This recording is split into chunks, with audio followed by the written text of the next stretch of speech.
My character is Jason Teague. He's a new addition this season, and he is introduced as Lana's love interest. She's a few years older. He's in college, and he's going to a nearby college. Gets a job at Smallville as an assistant coach, so he befriends Clark, and that relationship is, the friendship takes off there, and the love relationship with Lana has had to be kept under wraps because now he's he works at the school and she's a student at the school, and that's obviously frowned upon. Lana, what are you doing here? The principal asked this young lady to give me the grand tour. It's good to meet you, Clark. Jason doesn't know too much about Lana's past with Clark because she doesn't talk about it too much.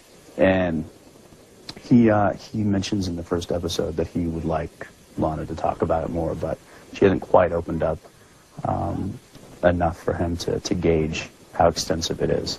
So what he's gotten has just been, discerning from Clark and from Lana, and so I think he's still a little in the fog about that whole thing. I didn't want to stir the waters because if you wanted to get back at me, all you'd have to do was tell somebody at the school and then I'd get fired. Clark wouldn't make it personal. Why not? I can't imagine what I'd do if someone took you away from me. Nobody took me away. I left.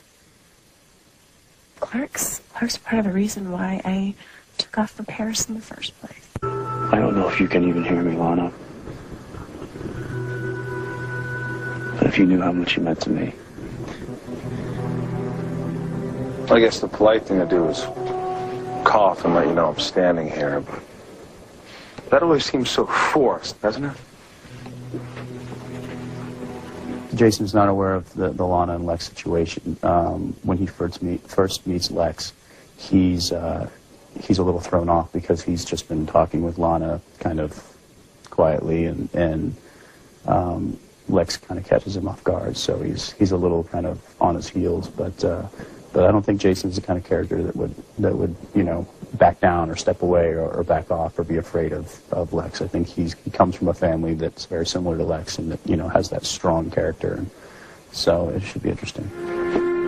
Lana deserves the best. I hope you're it. Humanity is definitely a big part of the show, and it dives into these characters, and it's a very character-driven show, which is unique because it's a very laid-out storyline already. I mean, the storyline is from comics, so it's a well-known story, and people know the story of Superman, and they've grown up with it, and they've seen the movies, and they've seen everything that goes along with it, and to create a show about that, but then make it really character-driven, I thought it was a really successful. That's why it's such a successful show. I think these guys did a great job.